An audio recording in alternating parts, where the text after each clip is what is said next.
ಎಲ್ರಿಗೂ ನಮಸ್ಕಾರ, welcome to the channel. ಇವತ್ತು ನಾನು ನ್ಯಾಚುರಲ್ ಆಗಿ ಕೆಲವೇ ಪದಾರ್ಥಗಳನ್ನು ಬಳಸ್ಕೊಂಡು ಮನೆಯಲ್ಲೇ ಸಿಗುವಂತಹ ಬೇಳೆ ಕಾಳುಗಳನ್ನು ಬಳಸ್ಕೊಂಡು ಒಂದು ನ್ಯಾಚುರಲ್ ಹರ್ಬಲ್ ಬಾತಿಂಗ್ ಪೌಡರನ್ನು ಶೇರ್ ಮಾಡ್ತಾ ಇದ್ದೀನಿ. ನಾವು ಪ್ರತಿನಿತ್ಯ ಸ್ನಾನಕ್ಕೆ ಕೆಮಿಕಲ್ ಇರುವಂತಹ ಸೋಪ್ಗಳು, ಬಾಡಿ ವಾಶ್ಗಳು, ಶವರ್ ಜೆಲ್ಗಳು ಈ ಥರದನ್ನೆಲ್ಲ ಬಳಸ್ತಾ ಹೋಗ್ತೀವಿ. ಇದು ಒಂದಿನ 2 ದಿನಕ್ಕೆ ಬಳಸಿ ಸುಮ್ಮನಾಗುವಂಥದ್ದಲ್ಲ. ಪ್ರತಿದಿನ ರೆಗ್ಯುಲರ್ ಆಗಿ ಬಳಸೋದ್ರಿಂದ ನಮ್ಮ ಚರ್ಮದಲ್ಲಿರುವಂತಹ ಎಣ್ಣೆ ಅಂಶ ಕ್ರಮೇಣವಾಗಿ ಕಡಿಮೆ ಆಗ್ತಾ ಹೋಗುತ್ತೆ. ಎಣ್ಣೆ ಅಂಶ ಕಡಿಮೆ ಆದಾಗೆ ಚರ್ಮ ಒಣಗೋದಕ್ಕೆ ಶುರುವಾಗುತ್ತೆ, ಡ್ರೈ ಆಗೋದಕ್ಕೆ ಶುರುವಾಗುತ್ತೆ.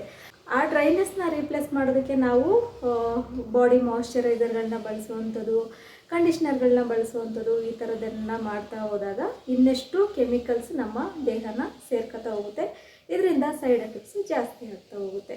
ಸೊ ಇದ್ಯಾವುದನ್ನು ನೀವು ಬಳಸಲೇಬೇಡಿ ಅಂತ ನಾನು ಹೇಳೋದಿಲ್ಲ, ಆದಷ್ಟು ಕಡಿಮೆ ಮಾಡ್ಕೊಳ್ಳೋಣ ಅಂತ ಹೇಳ್ತಾ ಇದ್ದೀನಿ. ಆದಷ್ಟು ಕೆಮಿಕಲ್ ಪ್ರಾಡಕ್ಟ್ಗಳನ್ನು ನಮ್ಮಿಂದ ಎಷ್ಟು ಸಾಧ್ಯನೋ ಅಷ್ಟು ಕಡಿಮೆ ಮಾಡ್ತಾ ಹೋದರೆ ನಮ್ಮ ಚರ್ಮದ ಆರೋಗ್ಯಕ್ಕೂ ಕೂಡ ಒಳ್ಳೆಯದು, ನಮ್ಮ ದೇಹದ ಆರೋಗ್ಯಕ್ಕೂ ಕೂಡ ತುಂಬ ಒಳ್ಳೆಯದು. ಸೊ ನಾವು ಪ್ರತಿನಿತ್ಯ ಏನು ಕೆಮಿಕಲ್ಸ್ ಇರುವಂತಹ ಸೋಪ್ಗಳು, ಬಾಡಿ ವಾಶ್ಗಳು, ಶವರ್ ಜೆಲ್ಗಳು ಏನು ಬಳಸ್ತಾ ಹೋಗ್ತೀವಿ, ಅದರ ಬದಲಾಗಿ ನಾವು ಮನೆಯಲ್ಲಿ ಸಿಗುವಂಥ ಕೆಲವು ಪದಾರ್ಥಗಳನ್ನು ಬಳಸ್ಕೊಂಡು ಒಂದು ಸ್ನಾನದ ಪೌಡರನ್ನು ಪ್ರಿಪೇರ್ ಮಾಡ್ಕೋಬೋದು. ಮನೆಯಲ್ಲೇ ಸ್ನಾನದ ಪುಡಿನ ಪ್ರಿಪೇರ್ ಮಾಡಿಕೊಂಡು ಪ್ರತಿದಿನ ಅದನ್ನು ನಾವು ಸೋಪ್ಗಳ ಬದಲಾಗಿ ನಾವು ಇದನ್ನು ಬಳಸೋದ್ರಿಂದ ಇದರಿಂದ ಏನೇನೆಲ್ಲ ಬೆನಿಫಿಟ್ಸ್ ಇದೆ ಅಂತಂದರೆ, ನೋಡಿ, ಸ್ಕಿನ್ನು ಸಾಫ್ಟ್ ಆಗುತ್ತೆ, ಸ್ಕಿನ್ನು ಗ್ಲೋ ಆಗುತ್ತೆ, ಆರೋಗ್ಯವಾಗಿ ಹೆಲ್ದಿಯಾಗಿರುತ್ತೆ. ಯಾಕಂದರೆ ಇದೆಲ್ಲ ನ್ಯಾಚುರಲ್ ಇಂಗ್ರೀಡಿಯೆಂಟ್ಸ್ ಆಗಿರೋದ್ರಿಂದ ಸ್ಕಿನ್ ಹೈಡ್ರೇಟ್ ಆಗಿರುತ್ತೆ, ನಮ್ಮ ಚರ್ಮ ತೇವಾಂಶನ ಕಾಪಾಡ್ಕೊಳ್ಳೋದ್ರಲ್ಲಿ ಸಹಾಯ ಮಾಡುತ್ತೆ. ಹಾಗೆ ನಾವು ಪ್ರತಿನಿತ್ಯ ಬಿಸಿಲಲ್ಲಿ ಓಡಾಡ್ತಾ ಇರ್ತೀವಿ, ಕೆಲಸ ಮಾಡ್ತಾ ಇರ್ತೀವಿ, ಹಾಗಾಗಿ ಸ್ಕಿನ್ ಟ್ಯಾನ್ ಆಗ್ತಾ ಇರುತ್ತೆ. ಆ ಟ್ಯಾನಿಂಗ್ನ ರಿಮೂವ್ ಮಾಡೋದಕ್ಕೆ ಈ ಸ್ನಾನದ ಪುಡಿ ತುಂಬ ಚೆನ್ನಾಗಿ ಸಹಾಯ ಮಾಡುತ್ತೆ. ಈ ಸ್ನಾನದ ಪುಡಿನ ಪ್ರಿಪೇರ್ ಮಾಡೋದಕ್ಕೆ ಏನೇನೆಲ್ಲ ಇಂಗ್ರೀಡಿಯೆಂಟ್ಸ್ ಬೇಕು, ಅದನ್ನು ಬಳಸೋ ವಿಧಾನ ಏನು, ಅದನ್ನು ಯಾರೆಲ್ಲ ಯೂಸ್ ಮಾಡ್ಬೋದು, ಯಾವ ರೀತಿ ಯೂಸ್ ಮಾಡ್ಬೋದು, ಇದನ್ನೆಲ್ಲ ನಾನು ಈ ವಿಡಿಯೋದಲ್ಲಿ ಶೇರ್ ಮಾಡ್ತಾ ಹೋಗ್ತೀನಿ. ವಿಡಿಯೋನ ಎಲ್ಲೂ ಸ್ಕಿಪ್ ಮಾಡದೆ ಕೊನೆವರೆಗೂ ನೋಡಿ. ಫಸ್ಟ್ ನಾನಿಲ್ಲಿ ಬಳಸ್ತಾ ಇರೋವಂಥ ಇಂಗ್ರೀಡಿಯೆಂಟ್ ಹೆಸರುಕಾಳು. ಒಂದು ಪಾತ್ರೆನ ಬಿಸಿಗೆ ಇಟ್ಟು ಅಥವಾ ಒಂದು ಬಾಣಲೆನ ಬಿಸಿಗೆ ಇಟ್ಟು ಅದಕ್ಕೆ ಕಾಳುಗಳನ್ನು ಹಾಕೋಬೇಕು. ಹೆಸರುಕಾಳು ಸ್ಕಿನ್ಗೆ ಒಂದು ನ್ಯಾಚುರಲ್ ನ್ಯೂಟ್ರಿಯೆಂಟ್ ಅಂತಲೇ ಹೇಳ್ಬೋದು. ಇದು ಜೆಂಟಲ್ ಎಕ್ಸ್ಫೋಲಿಯೇಟ್ ಮಾಡೋದಕ್ಕೆ, ಸ್ಕಿನ್ನ ಡೀಪ್ ಕ್ಲೀನ್ಸ್ ಮಾಡೋದಕ್ಕೆ, ಸ್ಕಿನ್ ಬ್ರೈಟ್ ಆಗೋದಕ್ಕೆ ಸಹಾಯ ಮಾಡುತ್ತೆ. ಮತ್ತು ಆಯಿಲನ್ನು ಕಂಟ್ರೋಲ್ ಮಾಡಿ ಪಿಂಪಲ್ಸ್, ದೇಹದಲ್ಲಿ ಏನು ಸ್ಕಿನ್ ಮೇಲೆ ಪಿಂಪಲ್ಸ್ ಆಗುತ್ತೆ ಅದನ್ನು ಕಡಿಮೆ ಮಾಡೋದಕ್ಕೆ, ಹಾಗೆ ಮಾರ್ಕ್ಗಳು, ಚರ್ಮದ ಮೇಲೆ ಕಪ್ಪು ಚುಕ್ಕೆಗಳು, ಮಾರ್ಕ್ಗಳೇನಿರುತ್ತೆ ಅದನ್ನು ಕಡಿಮೆ ಮಾಡೋದಕ್ಕೆ ಸಹಾಯ ಆಗುತ್ತೆ. ನೆಕ್ಸ್ಟ್ ನಾನಿಲ್ಲಿ ಮೈಸೂರು ಬೇಳೆನ ಹಾಕೋತಾ ಇದ್ದೀನಿ. ಒಂದು 3/4 ಕಪ್ಪಷ್ಟು ಹೆಸರುಕಾಳು ಮತ್ತು 3/4 ಕಪ್ಪಷ್ಟು ಮೈಸೂರು ಬೇಳೆ, ಅಂದರೆ ಒಂದು 4 ಸ್ಪೂನಷ್ಟು ತೊಗೊಂಡಿದ್ದೀನಿ. ಹಾಗೆ 2 ಸ್ಪೂನಷ್ಟು ಮೆಂತ್ಯ ಕಾಳನ್ನು ತೊಗೊಂಡಿದ್ದೀನಿ. ಒಂದು ದೊಡ್ಡ ಟೇಬಲ್ ಸ್ಪೂನಷ್ಟು ಮೆಂತ್ಯ ಕಾಳನ್ನು ಹಾಕೋತಾ ಇದ್ದೀನಿ. ಮೈಸೂರು ಬೇಳೆ ನಮ್ಮ ಚರ್ಮದಲ್ಲಿರುವಂತಹ ಸತ್ತ ಜೀವಕೋಶಗಳು, ಡೆಡ್ ಸೆಲ್ಸನ್ನು ರಿಮೂವ್ ಮಾಡೋದಕ್ಕೆ ಸಹಾಯ ಮಾಡುತ್ತೆ. ಹಾಗೆ ಪೋರ್ಸನ್ನು ಡೀಪಾಗಿ ಕ್ಲೀನ್ ಮಾಡಿ ಅದರಲ್ಲಿರುವಂತಹ ಡರ್ಟನ್ನು ಕ್ಲೀನ್ ಮಾಡೋದ್ರಲ್ಲಿ ಸಹಾಯ ಮಾಡುತ್ತೆ. ಮತ್ತು ಪಿಂಪಲ್ಸ್ ಕಡಿಮೆ ಆಗುತ್ತೆ, ಆಯಿಲಿನೆಸ್ ಕಡಿಮೆ ಆಗುತ್ತೆ, ಡಾರ್ಕ್ ಸ್ಪಾಟ್ಸ್ ಎಲ್ಲ ಕಡಿಮೆ ಆಗೋದ್ರಲ್ಲಿ ಈ ಮೈಸೂರು ಬೇಳೆ ಸಹಾಯ ಮಾಡುತ್ತೆ. ಇದರಲ್ಲಿ ಹೆಚ್ಚಾಗಿ ಆಂಟಿ ಆಕ್ಸಿಡೆಂಟ್ಸ್, ವಿಟಮಿನ್, ಜಿಂಕ್ ಇದೆಲ್ಲ ಇರೋದ್ರಿಂದ ಸ್ಕಿನ್ನನ್ನು ಹೈಡ್ರೇಟ್ ಮಾಡೋದಕ್ಕೆ, ಸ್ಕಿನ್ ಬ್ರೈಟ್ ಆಗೋದಕ್ಕೆ, ಟ್ಯಾನ್ ರಿಮೂವ್ ಮಾಡೋದಕ್ಕೆ ಮತ್ತು ಫೈನ್ ಲೈನ್ಸ್ ರಿಮೂವ್ ಮಾಡೋದಕ್ಕೆ ಸಹಾಯ ಮಾಡುತ್ತೆ. ಸ್ಕಿನ್ ಗ್ಲೋ ಆಗೋದಕ್ಕೂ ಕೂಡ ಸಹಾಯ ಮಾಡುತ್ತೆ. ಇದಿಷ್ಟು ಇಂಗ್ರೀಡಿಯೆಂಟ್ಸನ್ನು ಸ್ವಲ್ಪ ತೇವಾಂಶ ಕಡಿಮೆ ಆಗೋ ತನಕ ಮೀಡಿಯಮ್ ಫ್ಲೇಮಲ್ಲಿಟ್ಟು ಚೆನ್ನಾಗಿ ರೋಸ್ಟ್ ಮಾಡ್ಕೋಬೇಕು. ಚೆನ್ನಾಗಿ ರೋಸ್ಟ್ ಆದಮೇಲೆ ನೆಕ್ಸ್ಟ್ ಈ ಕಾಳುಗಳನ್ನು ಒಂದು ಪ್ಲೇಟಿಗೆ ಹಾಕಿ ಸ್ವಲ್ಪ ತಣ್ಣಗಾಗೋದಕ್ಕೆ ಬಿಡಬೇಕು. ಮೆಂತ್ಯ ಕಾಳಿಂದ ಸ್ಕಿನ್ಗೆ ತುಂಬ ಅಂದರೆ ತುಂಬಾ ಬೆನಿಫಿಟ್ಸ್ ಇದೆ. ಇದರಲ್ಲಿರುವಂತಹ ನ್ಯಾಚುರಲ್ ನ್ಯೂಟ್ರಿಯೆಂಟ್ಸ್ ಇದು ಸ್ಕಿನ್ನಲ್ಲಿರುವಂತಹ ಪಿಂಪಲ್ಸನ್ನು ಕಡಿಮೆ ಮಾಡೋದಕ್ಕೆ, ಇನ್ಫ್ಲಮೇಷನ್ನ ಕಡಿಮೆ ಮಾಡುತ್ತೆ, ಏಜಿಂಗ್ ಅಂದರೆ ಆ್ಯಂಟಿ ಏಜಿಂಗ್ ಸೈನ್ಸ್ ಏನು ಅದನ್ನು ಕಡಿಮೆ ಮಾಡುತ್ತೆ. ಮುಖದಲ್ಲಿ ಅಥವಾ ಚರ್ಮದಲ್ಲಿ ಸುಕ್ಕುಗಳಿರ್ಬೋದು ಅಥವಾ ಸ್ಕಿನ್ ಡ್ರೈ ಆಗೋವಂಥದ್ದು ಇದನ್ನೆಲ್ಲ ಕಡಿಮೆ ಮಾಡೋದ್ರಲ್ಲಿ ಮೆಂತ್ಯಕಾಳು, ಸ್ಕಿನ್ ಬ್ರೈಟ್ ಆಗೋದಕ್ಕೆ, ಪಿಗ್ಮೆಂಟೇಷನ್ನ ರಿಮೂವ್ ಮಾಡೋದಕ್ಕೆ ಮೆಂತ್ಯಕಾಳು ತುಂಬ ಅಂದರೆ ಇಷ್ಟು ಕಾಳುಗಳನ್ನು ಒಂದು ಜಾರ್ಗೆ ಹಾಕ್ಕೊಂಡು ಚೆನ್ನಾಗಿ ಎಷ್ಟು ಸಾಧ್ಯನೋ ಅಷ್ಟು ಸಣ್ಣದಾಗಿ ಪೌಡರನ್ನು ಮಾಡ್ಕೋಬೇಕು. ಪೌಡರ್ ಮಾಡ್ಕೊಂಡಾದಮೇಲೆ ಈ ರೀತಿ ಒಂದು ಪ್ಲೇಟ್ಗೆ ಹಾಕ್ಕೊಂಡು ಅದ್ರ ಜೊತೆಗೆ ಇನ್ನೂ ಕೆಲವೊಂದು ಇಂಗ್ರೀಡಿಯೆಂಟ್ಸನ್ನು ಆ್ಯಡ್ ಮಾಡೋದಿದೆ. ಇಲ್ಲಿ ನಾನು ಕಡಲೆ ಹಿಟ್ಟನ್ನು ತಗೋತಾ ಇದ್ದೀನಿ. ಕಡಲೆ ಹಿಟ್ಟಿಲ್ಲ ಅಂತ ಅನ್ನೋರು ಕಡಲೆಬೇಳೆನೂ ಸಹ ರೋಸ್ಟ್ ಮಾಡಿಕೊಂಡು ಪೌಡರ್ ಮಾಡಿಕೊಂಡು ಬಳಸ್ಬೋದು. ನನ್ನ ಹತ್ರ ಕಡಲೆ ಹಿಟ್ಟಿತ್ತು, ಹಾಗಾಗಿ ಮತ್ತೆ ಏನಕ್ಕೆ ಕಡಲೆಬೇಳೆನ ಯೂಸ್ ಮಾಡೋದು ಅಂತ ಕಡಲೆ ಹಿಟ್ಟನ್ನು ಯೂಸ್ ಮಾಡ್ತಾಯಿದ್ದೀನಿ. ನೆಕ್ಸ್ಟು ನಾನಿಲ್ಲಿ ಬಳಸ್ತಾ ಇರೋವಂಥದ್ದು ಕಾಫಿ ಪೌಡರು, ಅಂದರೆ ಇನ್ಸ್ಟೆಂಟ್ ಕಾಫಿ ಪೌಡರನ್ನು ಬಳಸ್ತಾ ಇದ್ದೀನಿ. ಫಿಲ್ಟರ್ ಕಾಫಿ ಪೌಡರು ಬೇಡ, ಯಾಕಂದರೆ ಪ್ರತಿದಿನ ನಾವು ಸ್ನಾನಕ್ಕೆ ಬಳಸೋದ್ರಿಂದ ಇದನ್ನು ನಾವು ಒಂದು ಸೋಪ್ ರೀತಿಯಾಗಿ ಯೂಸ್ ಮಾಡಬೇಕಾಗತ್ತೆ ಸ್ಕಿನ್ನಿಗೆ. ನಾವು ಸ್ಕ್ರಬ್ ರೀತಿಯಾಗಿ ಬಳಸ್ತೀವಿ ಅಂತಂದರೆ ಫಿಲ್ಟರ್ ಕಾಫಿ ಪೌಡರನ್ನು ಬಳಸಬೇಕಾಗತ್ತೆ. ನಾನಿಲ್ಲಿ ಸ್ನಾನದ ಪುಡಿ, ಸ್ನಾನ ಸೋಪು ಬದಲಾಗಿ ಪೌಡರನ್ನು ಬಳಸೋದಕ್ಕೆ ರೆಮಿಡಿನ ತೋರಿಸ್ತಾ ಇರೋದು. ಸೊ ಹಾಗಾಗಿ ಇನ್ಸ್ಟೆಂಟ್ ಕಾಫಿ ಪೌಡರನ್ನು ಬಳಸ್ತಾ ಇದ್ದೀನಿ. ಅದರ ಜೊತೆಗೆ ನೀಮ್ ಪೌಡರು, ಬೇವಿನ ಪುಡಿನ ಸೇರಿಸ್ಕೊತಾ ಇದ್ದೀನಿ. ಬೇವು ನಮ್ಮ ಸ್ಕಿನ್ನಿಗೆ ಒಂದು ನ್ಯಾಚುರಲ್ ಆ್ಯಂಟಿ ಬ್ಯಾಕ್ಟೀರಿಯಲ್, ಆ್ಯಂಟಿ ಫಂಗಲ್, ಆ್ಯಂಟಿ ಇನ್ಫ್ಲಮೇಟ್ರಿ ಪ್ರಾಪರ್ಟೀಸ್ ಆಗಿ ವರ್ಕ್ ಮಾಡುತ್ತೆ. ಇದು ನಮ್ಮ ಚರ್ಮದಲ್ಲಿ ಆಗುವಂತಹ ಎಲ್ಲ ಇನ್ಫ್ಲಮೇಷನ್ನು ಕಡಿಮೆ ಮಾಡೋದಕ್ಕೆ ಬೇವು ತುಂಬ ಅಂದರೆ ತುಂಬಾ ಹೆಲ್ಪ್ ಮಾಡುತ್ತೆ.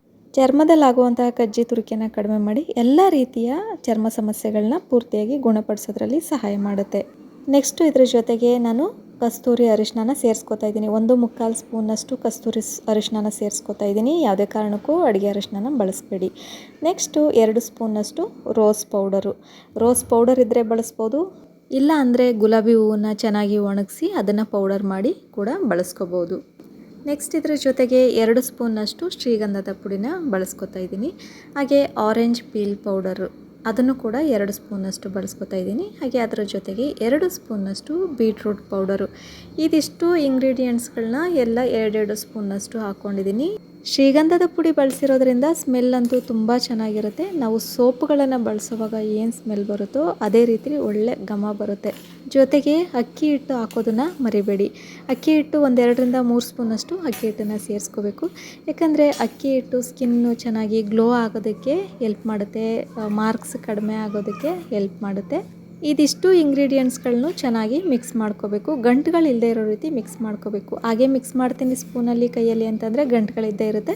ಒಂದು ಸಾರಿ ಮಿಕ್ಸರ್ ಜಾರಲ್ಲಿ ಹಾಕಿ ಚೆನ್ನಾಗಿ ಮಿಕ್ಸ್ ಮಾಡಿದ್ರೆ ಅದು ಕ್ಲೀನಾಗಿ ಬ್ಲೆಂಡ್ ಆಗುತ್ತೆ, ಗಂಟುಗಳಿರೋದಿಲ್ಲ, ಸ್ಮೂತಾಗಿರುತ್ತೆ ಪೌಡರು. ಈ ರೀತಿ ಒಂದು ಕಂಟೈನರ್ಗೆ ಅಥವಾ ಒಂದು ಡಬ್ಬಿಗೆ ಹಾಕ್ಕೊಂಡು ಏರ್ಟೈಟ್ ಕಂಟೈನರಲ್ಲಿ ನೀಟಾಗಿ ಕ್ಯಾಪ್ ಕ್ಲೋಸ್ ಮಾಡಿ ಇಟ್ಟು ಬಳಸೋದ್ರಿಂದ ನಾವು ಇದನ್ನು 6 ತಿಂಗಳ ತನಕನೂ ಬಳಸ್ಬೋದು. ಪಾರ್ಲರ್ಗಳಿಗೆ ಹೋಗಿ ಸ್ಕಿನ್ ವೈಟ್ನಿಂಗ್ ಟ್ರೀಟ್ಮೆಂಟ್ ಅಂತೇಳಿ ತೊಗೋತೀವಿ. ಅಲ್ಲಿ ಕೂಡ ಹೆಸರು ಕಾಳಿಟ್ಟು, ಕಡಲೆ ಹಿಟ್ಟು ಇದನ್ನೇ ಬಳಸುವಂಥದ್ದು. ಅಲ್ಲಿ ನೀವು ನೋಡಿರ್ಬೋದು ಆಯುರ್ವೇದಿಕ್ ಸ್ಪಾಗಳಲ್ಲಿ, ಆಯುರ್ವೇದಿಕ್ ಸೆಂಟರ್ಗಳಲ್ಲಿ ನಿಮಗೆ ಆಯಿಲ್ ಮಸಾಜ್ ಆದಮೇಲೆ ಕೊನೆಯದಾಗಿ ನಿಮ್ಮ ಬಾಡಿಗೆ ಹೆಸರು ಕಾಳಿಟ್ಟು ಅಥವಾ ಕಡಲೆ ಹಿಟ್ಟನ್ನೇ ಬಳಸುವಂಥದ್ದು. ಯಾಕಂದರೆ ಕಡಲೆ ಹಿಟ್ಟು, ಹೆಸರು ಕಾಳಿಟ್ಟು ಆಯಿಲನ್ನು ಕ್ಲೀನಾಗಿ ತೆಗೆಯೋದಕ್ಕೆ ಸಹಾಯ ಮಾಡುತ್ತೆ. ಮತ್ತು ಹೆಸರು ಕಾಳಿಟ್ಟು ಹೇಳಬೇಕು ಅಂತಂದರೆ ಮೇಯ್ನಾಗಿ ದೇಹದಲ್ಲಿರುವಂತಹ ಕಪ್ಪು ಕಲೆಗಳನ್ನು ತೆಗೆಯೋದಕ್ಕೆ ತುಂಬ ಸಹಾಯ ಮಾಡುತ್ತೆ. ದುಬಾರಿ ದುಡ್ಡನ್ನು ಖರ್ಚು ಮಾಡಿ ಸ್ಪಾಗಳಲ್ಲಿ ಹೋಗಿ ಬಾಡಿ ವೈಟ್ನಿಂಗ್ ಆಗೋದಕ್ಕೆ, ಬಾಡಿ ವೈಟ್ ಆಗೋದಕ್ಕೆ ಅಂತೇಳಿ ಮಸಾಜ್ಗಳನ್ನು ಮಾಡಿಸ್ಕೊಳ್ಳೋವಂಥದ್ದಿದೆ. ಅದರ ಬದಲಾಗಿ ಈ ರೀತಿ ಮನೆಯಲ್ಲೇ ಸಿಗುವಂಥ ಹೋಮ್ ಮೇಡ್ ಪೌಡರ್ಗಳನ್ನು ಡೈಲಿ ಸ್ನಾನಕ್ಕೆ ಬಳಸೋದ್ರಿಂದ 2-3 ತಿಂಗಳಷ್ಟರಲ್ಲಿ ನಮಗೆ ಸ್ಕಿನ್ ತುಂಬ ಚೆನ್ನಾಗಿ ಗ್ಲೋ ಬರುತ್ತೆ, ಸ್ಕಿನ್ ವೈಟ್ ಆಗುತ್ತೆ. ಹಾಗೆ ಮಾರ್ಕ್ಗಳು, ಪಿಂಪಲ್ಸ್ ಎಲ್ಲ ಕಡಿಮೆ ಆಗುತ್ತೆ. ಪದೇ ಸ್ಕಿನ್ ಡ್ರೈ ಆಗುವಂಥದ್ದು, ಸ್ಕಿನ್ ತುರಿಕೆ ಬರುವಂಥದ್ದು, ಪಿಂಪಲ್ಸ್ ಬರುವಂಥದ್ದು ಇದೆಲ್ಲ ಕ್ರಮೇಣವಾಗಿ ಕಡಿಮೆ ಆಗುತ್ತೆ. ಇನ್ನು ಇದನ್ನೆಲ್ಲ ಯಾರೆಲ್ಲ ಯೂಸ್ ಮಾಡ್ಬೋದು ಅಂತಂದರೆ ಚಿಕ್ಕವರಿಂದ ಹಿಡಿದು ವಯಸ್ಸಾಗಿರೋವಂಥವ್ರು ಕೂಡ ಇದನ್ನು ಯೂಸ್ ಮಾಡ್ಬೋದು ಸ್ನಾನಕ್ಕೆ. ಇನ್ನು ತುಂಬ ಡ್ರೈ ಸ್ಕಿನ್ ಇದೆ ಅಂತ ಅನ್ನೋರು ಇದನ್ನು ಸ್ನಾನಕ್ಕೆ ನೀವೇನು ಪೌಡರನ್ನು ಮಿಕ್ಸ್ ಮಾಡ್ಕೋತೀರ ಆ ಟೈಮಲ್ಲಿ 1 ಸ್ಪೂನಷ್ಟು ಕೊಬ್ಬರಿ ಎಣ್ಣೆನ ಬಳಸ್ಕೋಬೋದು, ಅಥವಾ ಆಲಿವ್ ಆಯಿಲ್ ಆಗಿರ್ಬೋದು, ಆಲ್ಮಂಡ್ ಆಯಿಲ್ ಆಗಿರ್ಬೋದು. ಇದಿಷ್ಟನ್ನು ನೀವು ಯಾವುದಾದ್ರೂ ಸರಿ 1 ಸ್ಪೂನ್ನ ಅದೇನು ಮಿಕ್ಸ್ ಮಾಡ್ಕೋತೀರ ಅದರಲ್ಲಿ ಬಳಸ್ಬೋದು.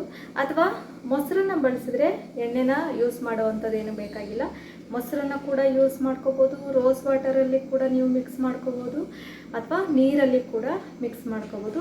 ನಿಮಗೆ ಯಾವುದು ಕಂಫರ್ಟೇಬಲ್ ಅನಿಸುತ್ತೋ ಅದನ್ನು ನೀವು ಬಳಸ್ಕೋಬೋದು. ಮೊಸರು ಇರ್ಬೋದು, ರೋಸ್ ವಾಟರ್ ಇರ್ಬೋದು, ಅಥವಾ ಪ್ಲೈನ್ ವಾಟರ್ ಇರ್ಬೋದು. ನೀವು ಯಾವುದ್ರಲ್ಲಾದರೂ ಸರಿ ಯೂಸ್ ಮಾಡ್ಕೋಬೋದು. ನೀರು ಮತ್ತು ರೋಸ್ ವಾಟರ್ ನೀವೇನು ಬಳಸ್ತಾ ಇದ್ದರೆ ಅದರ ಜೊತೆಗೆ 1 ಸ್ಪೂನಷ್ಟು ಕೊಬ್ಬರಿ ಎಣ್ಣೆನ ಮಿಕ್ಸ್ ಮಾಡಿಕೊಂಡು ನೀವು ಸ್ನಾನಕ್ಕೆ ಯೂಸ್ ಮಾಡ್ಬೋದು. ಇದರಲ್ಲಿ ಸ್ಕಿನ್ ಡ್ರೈ ಆಗೋದು ಕಡಿಮೆ ಆಗುತ್ತೆ, ಹಾಗೆ ಆಯಿಲ್ ಕೂಡ ಬ್ಯಾಲೆನ್ಸ್ ಆಗುತ್ತೆ. ಇದು ಬಾಡಿಗೆ ಯೂಸ್ ಮಾಡುವಂಥದ್ದು. ಇದನ್ನು ಫೇಸ್ಗೂ ಕೂಡ ಬಳಸ್ಬೋದು. ಹೇಗಪ್ಪ ಅಂತಂದರೆ ಫೇಸ್ಗೆ ಇದನ್ನು ಪ್ರತಿದಿನ ಬಳಸಬಾರ್ದು, ಬಾಡಿಗೆ ಡೈಲಿ ಸ್ನಾನಕ್ಕೆ ಯೂಸ್ ಮಾಡ್ಕೋಬೋದು. ಸೋಪ್ ಬದಲಾಗಿ ಇದನ್ನು ಬಳಸ್ಕೋಬೋದು. ಮುಖಕ್ಕೆ ಬಳಸೋದಾದರೆ ವಾರದಲ್ಲಿ 1-2 ಸರಿ ಬಳಸ್ಬೋದು. ಫೇಸ್ ಪ್ಯಾಕ್ ಆಗೂ ಕೂಡ ಬಳಸ್ಬೋದು, ಸ್ಕ್ರಬ್ ರೀತಿಯಾಗಿ ಕೂಡ ಬಳಸ್ಬೋದು. ಫೇಸ್ ಪ್ಯಾಕ್ ಆದರೆ ನೀವು ವಾರದಲ್ಲಿ 3 ಸರಿ ಮುಖಕ್ಕೆ ಹಚ್ಚಿ ಹಾಗೆ ಒಂದು 15ರಿಂದ 20 ನಿಮಿಷ ಬಿಟ್ಟು ಫೇಸ್ ವಾಶನ್ನು ಮಾಡುವಂಥದ್ದು. ಅದಾದಮೇಲೆ ಮಾಯ್ಶ್ಚರೈಸರ್ಗಳ ಟೋನರ್, ರೋಸ್ ವಾಟರ್ ಏನೋ ಅದನ್ನು ನೀವು ಬಳಸುವಂಥದ್ದು. ಇನ್ನು ಫೇಸ್ ಸ್ಕ್ರಬ್ ರೀತಿಯಾಗಿ ಯೂಸ್ ಮಾಡ್ತೀನಿ ಅಂತಂದರೆ ವಾರಕ್ಕೆ 2 ಸರಿ ಯೂಸ್ ಮಾಡ್ಬೋದು. ಸ್ವಲ್ಪ ರೋಸ್ ವಾಟರ್ ಅಥವಾ ನಿಮ್ಗೆ ಏನು ಸಿಗುತ್ತೋ, ಡ್ರೈ ಸ್ಕಿನ್ ಆಗಿರೋವಂಥವ್ರಾದರೆ ಮೊಸರು ಹಾಲನ್ನು ಬಳಸ್ಕೋಬೋದು. ಆಯಿಲಿ ಸ್ಕಿನ್ ಇರೋವಂಥವ್ರಾದರೆ ರೋಸ್ ವಾಟರು, ಪ್ಲೈನ್ ವಾಟರು, ನೀರನ್ನು ಬಳಸ್ಕೊಂಡು ಒಂದು ಮಿಕ್ಸಾಗಿ ಒಂದು ಕನ್ಸಿಸ್ಟೆನ್ಸಿ ನೋಡಿಕೊಂಡು ಮಿಕ್ಸ್ ಮಾಡಿಕೊಂಡು ಮುಖಕ್ಕೆ ಪೂರ್ತಿಯಾಗಿ ಹಚ್ಚಿ ಒಂದು 10 ನಿಮಿಷ ಬಿಟ್ಟು ನಿಧಾನವಾಗಿ ಸ್ವಲ್ಪ ವೆಟ್ ಮಾಡ್ಕೋತಾ ಸರ್ಕ್ಯುಲರ್ ಮೋಷನಲ್ಲಿ ಕ್ಲೀನಾಗಿ ರಬ್ ಮಾಡಿ ವಾಶ್ ಮಾಡ್ಕೊಳ್ಳೋವಂಥದ್ದು. ಅದಾದಮೇಲೆ ಮಾಯ್ಶ್ಚರೈಸರು, ಟೋನರು, ಸನ್ಸ್ಕ್ರೀನ್ ಇದನ್ನೆಲ್ಲ ಯೂಸ್ ಮಾಡುವಂಥದ್ದು. ಇದನ್ನು ಚಿಕ್ಕ ಮಕ್ಕಳು ಕೂಡ ಸ್ನಾನಕ್ಕೆ ಬಳಸ್ಬೋದು ಅಂತ ಹೇಳಿದೆ. ಚಿಕ್ಕ ಮಕ್ಕಳು ಅಂತಂದರೆ 3 ವರ್ಷ ಮೇಲ್ಪಟ್ಟಂತಹ ಮಕ್ಕಳು. 3 ವರ್ಷದ ಒಳಗಿನ ಮಕ್ಕಳಲ್ಲಿ ಸ್ಕಿನ್ ತುಂಬ ಸಾಫ್ಟ್ ಇರುತ್ತೆ, ಸೆನ್ಸಿಟಿವ್ ಇರುತ್ತೆ. ಸೊ ಹಾಗಾಗಿ ಇದು ಯಾವುದೂ 3 ವರ್ಷದ ಒಳಗಿನ ಮಕ್ಕಳಿಗೆ ಬಳಸುವಂಥದ್ದು ಬೇಡ. 3 ವರ್ಷ ದಾಟಿರೋವಂಥ ಮಕ್ಕಳಿಗೆ ಇದನ್ನು ಯೂಸ್ ಮಾಡ್ಬೋದು.